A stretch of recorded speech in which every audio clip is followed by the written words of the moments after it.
গোপন খবরের ভিত্তিতে আগরতলা পূর্ব থানার police Chandrapur ISBT bus stand থেকে দুজন সন্দেহভাজন ব্যক্তিকে আটক করে। তাদের কাছ থেকে 10 কেজি শুকনো গাঁজা উদ্ধার করা হয়। দুই ব্যক্তির মধ্যে একজনের নাম ধনঞ্জয় বিশ্বাস, বাড়ি মধুপুর বনকুমারী এলাকায়, এবং অপরজন নিরঞ্জন সরকার, বাড়ি চারিপাড়া এলাকায়। দুজনকেই এনডিপিএস মামলায় আটক করে থানায় নিয়ে যায় পুলিশ। পূর্ব থানার ওসি জানান, মঙ্গলবার সকালে গোপন খবরের মাধ্যমে জানতে পারে দুজন ব্যক্তি গাঁজা নিয়ে চন্দ্রপুর আইএসবিটি স্টেশনে আসবে। তারপর চন্দ্রপুর থেকে আমবাসার উদ্দেশ্যে রওনা হবে। এই খবর পেয়ে পুলিশ ওত পেতে বসে থাকে। যথারীতি দুজনেই আসে।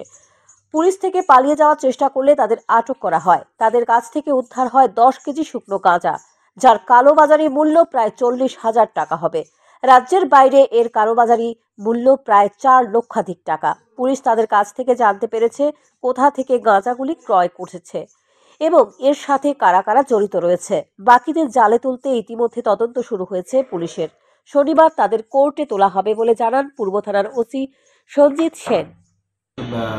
সন্দেহ হয় তাদের আমরা ডিটেইন করি। তারা প্রথমে আমাদের পুলিশ দেখে তারা পালিয়ে যাওয়ার চেষ্টা করছিল। তাদের ডিটেইন করি। ডিটেইন করার পর তাদের নাম জিজ্ঞেস করতে পারি। জিজ্ঞেস করার তারা বলে তাদের একজনের নাম ধনঞ্জয় বিশ্বাস, একজনের নাম নিরঞ্জন সরকার। ধনঞ্জয় বিশ্বাসের বাড়ি মধুপুর বনকুমারীতে, আর নিরঞ্জন বিশ্বাসের বাড়ি চন্দ্রপুর এখানে চারিপাড়াতে।